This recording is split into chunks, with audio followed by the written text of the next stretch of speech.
Hi, I'm Sarah. Before we begin, I need to say this story is deeply personal, and the content is intended for a mature audience, definitely not for kids. It's something I've carried with me for far too long, and I'm finally ready to share it. This is about a moment that changed everything in my family. It's a story about love, betrayal, and the weight of secrets that can fracture even the strongest relationships. It's raw, it's messy, and it's something I wish I could undo. When I married Michael 5 years ago, I thought we had the perfect blended family. He brought his son, Ethan, into my life, a bright, kind-hearted teenager who'd been through more than most kids his age. Ethan was just 15 when I became his stepmom, and we bonded almost instantly. I loved him like my own, and for a while, it felt like we were all finding our rhythm. But as the years went on, something shifted. A series of small, seemingly innocent decisions snowballed into one moment I'll never forget. It wasn't just a mistake, it was a choice, and I knew the second I made it that it would have consequences. I did something to Ethan, something I can't take back, and then I asked him to keep it from his father. I told him it was our little secret, and the look on his face still haunts me. He agreed, but the silence between us grew heavier every day. I could feel the guilt eating away at him, and the truth is, it was destroying me too. I thought I could keep this hidden forever, but secrets like these don't stay buried. They find their way to the surface, and when they do, they shatter everything in their path. Now, I'm left wondering, did I ruin my family for good? Will Michael ever forgive me when the truth comes out? And, more importantly, can I forgive myself? Stay with me as I tell you the full story of how one choice set my entire world on fire. You'll want to hear what happened next, because this is just the beginning. After that moment, things were never the same. Ethan started avoiding me. He would barely look me in the eye, and when Michael asked him what was wrong, he'd just shrug it off. But I could see it, the tension in his shoulders, the way he flinched when I entered the room. He was carrying the weight of the secret I forced on him, and it was breaking him.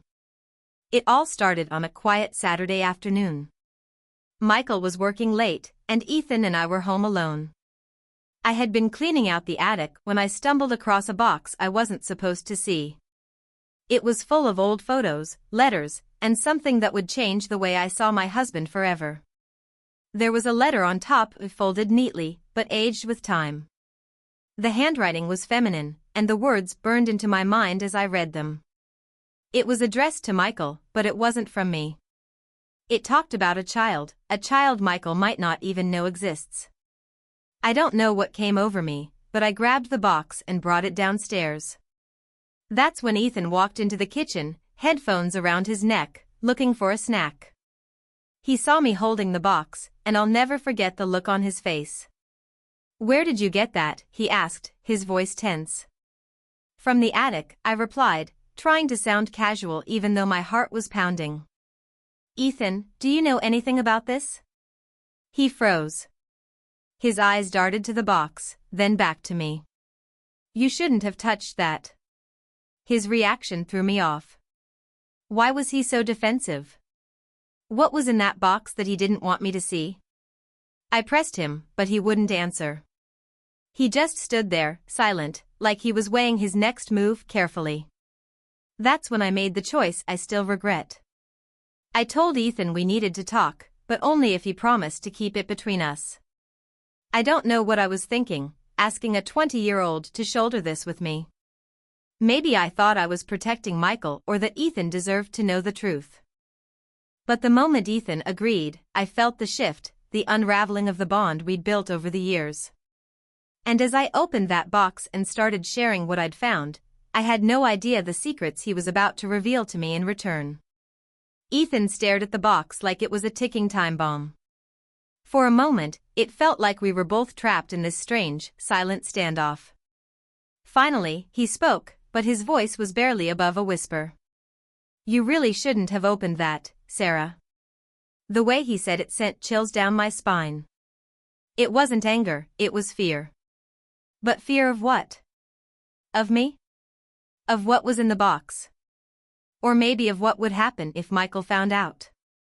I couldn't tell. I need to know, Ethan, I said firmly, trying my voice steady. What's in that letter? What is all this? Why are you so scared? He ran his hand through his hair, pacing in the kitchen. The tension between us was thick, like a storm was brewing, and I was caught right in the middle of it. His silence was the most deafening sound I'd ever heard. I don't think you understand, Sarah, he finally said, his voice cracking. You don't know what you're asking. If Dad finds out about this, everything changes. I've kept quiet for years, but this? His words hung in the air like a dangerous secret.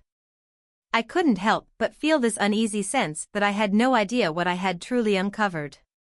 I thought I was only protecting my husband by keeping what I found hidden.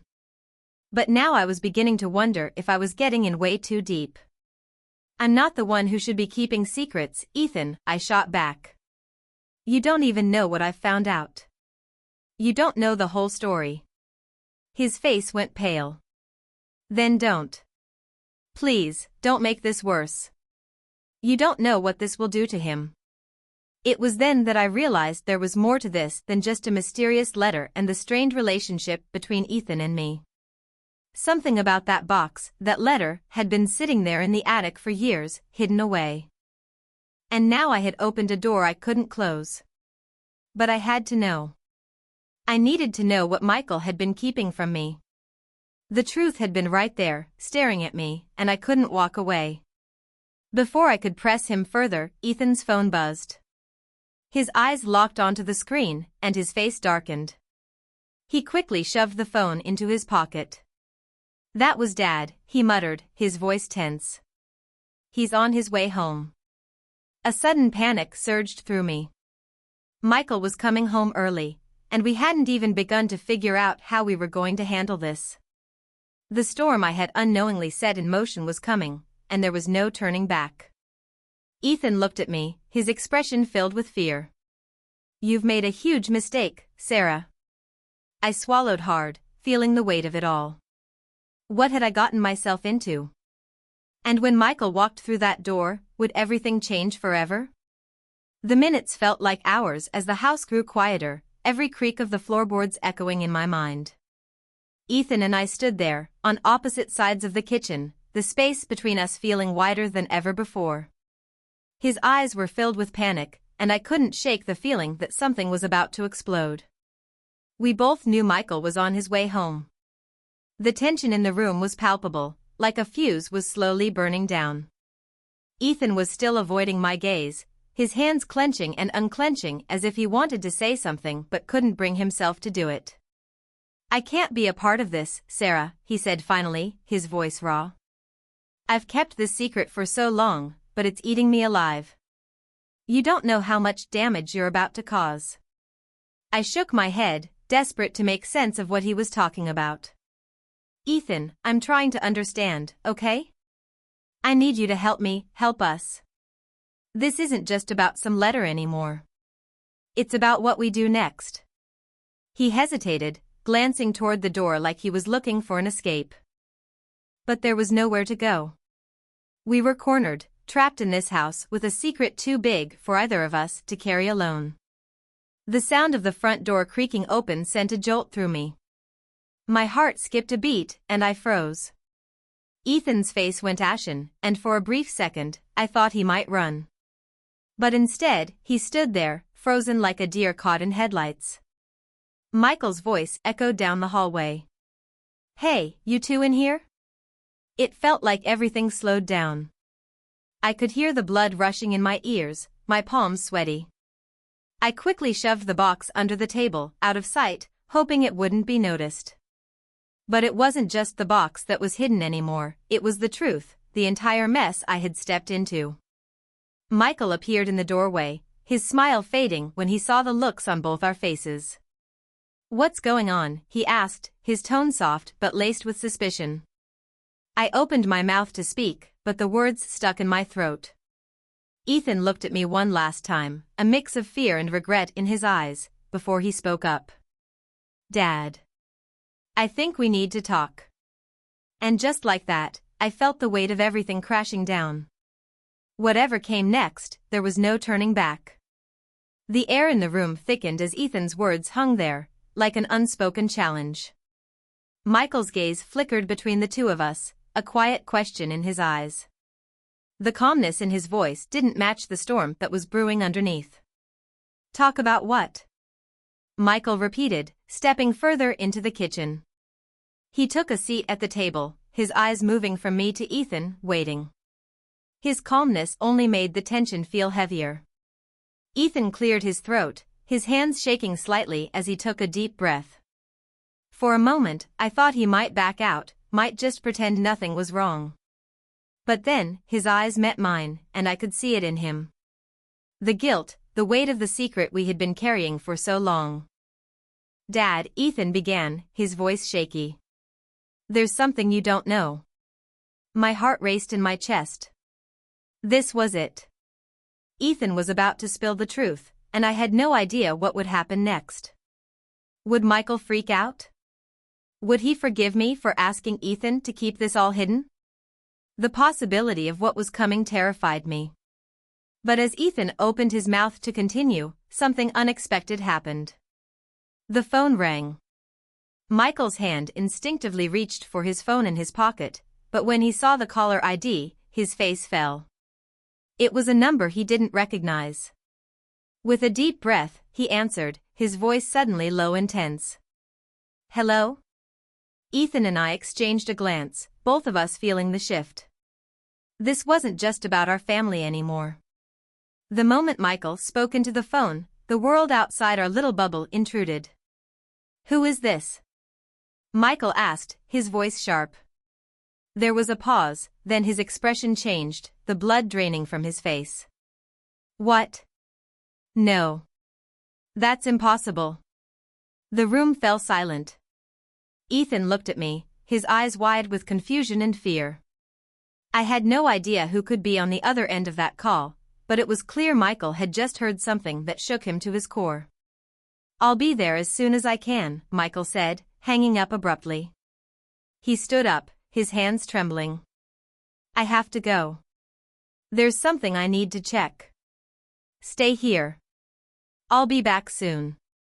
Before I could say anything, he was gone, out the door, leaving me and Ethan alone. What was that call about? Who was on the other end, and how did it change everything? The weight of the truth had just shifted again, and now, there was no telling where this was all going. The door slammed behind Michael, and for a moment everything stood still. Ethan and I sat in stunned silence, both trying to process what had just happened. I felt the weight of the secret I'd been hiding, the lie I'd forced Ethan into, suddenly heavier than ever. But now, with Michael gone and the tension thick in the air, I had no choice but to face the consequences. Ethan was the first to speak. "Sarah, what the hell is going on? What's he doing?"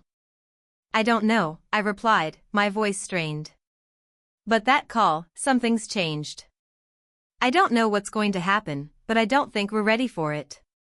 Ethan ran his hands through his hair again, pacing the room like a caged animal. "I didn't sign up for this, Sarah. I told you, I didn't want to get involved." Before I could respond, the front door opened again. Michael was back. His face was pale, eyes wide with disbelief. But there was something different in the way he walked toward us. He was no longer the man I'd known, the one who laughed with me and held my hand through the good times. No, this was a man who had just been confronted with something that shattered everything he believed. "Michael?" I asked, my heart sinking. He didn't answer at first.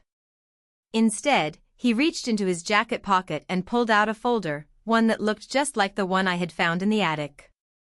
A cold chill ran down my spine. "This is for real, isn't it?" Michael's voice was barely above a whisper, but it cut through the room like a blade. "You weren't the only one keeping secrets, Sarah." He threw the folder onto the table in front of me. The contents spilled out, revealing documents that turned my world upside down. It was a paternity test. The results were clear, Michael wasn't Ethan's father.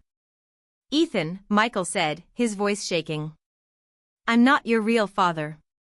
Ethan's face went white. He stood frozen, unable to move or speak. My heart pounded in my chest as I tried to make sense of what was happening.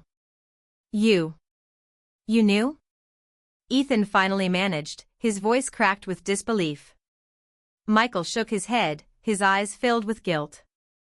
I didn't want to know. I thought I could live with it, that it didn't matter. But the call, it changed everything. Sarah, the truth is, we've all been living a lie. The weight of everything I thought I knew, fell apart in that moment. But as I looked at Ethan's devastated face, I realized there was one more thing I hadn't expected. The person who had sent that call wasn't just a stranger. It was someone from Michael's past who had all the answers. And I knew, then, that nothing would ever be the same again. As the truth settled in, everything around us felt different, like the foundation of our lives had crumbled beneath our feet. Ethan was still processing the revelation, his eyes flickering between Michael and me, trying to understand how his entire world had just turned upside down. Michael reached across the table, his hand trembling as he touched the paternity test results. I never wanted you to know, Ethan, he said softly, his voice thick with emotion. I was scared. I didn't know how to tell you, or if it would even matter. But it's time you knew the truth. Ethan stood still, his face a mixture of confusion, anger, and sadness. So, all this time, you've known I wasn't your son? Why didn't you tell me? Michael swallowed hard, his gaze lowering. I didn't know how to face it either. I married your mom, and I thought I could love you like my own. But this wasn't something I could bring myself to share. And I shouldn't have kept it from you. I've failed you. For the first time, I saw the cracks in Michael's facade, the guilt and regret spilling over. This wasn't just about the secrets we had kept from each other. It was about years of trust, now shattered. I'd pushed Ethan into a corner, forced him to keep secrets, and now it was all coming back to haunt us. Ethan took a step back, his voice quiet but steady. I don't know if I can forgive you, both of you. His eyes met mine, and I felt a wave of guilt wash over me. But I'm not going to let this tear us apart. We have to figure this out, together. The room was silent, the weight of everything we'd learned heavy in the air. But for the first time, I felt like there was a possibility for healing. The truth had come to light, but it didn't mean everything was lost. We could rebuild, piece by piece, even if it took time. As Michael and Ethan began to talk, hashing through the truth, I realized that secrets, no matter how big or small, only hurt in the long run. We might never have the perfect family, but we could try to be real with each other moving forward. And that, in the end, was the only thing that mattered. I hope this story made you think about the power of honesty and the consequences of keeping secrets. What do you think? Let me know in the comments if you enjoyed this story, and tell me what kind of stories you'd like to hear next. I'd love to know.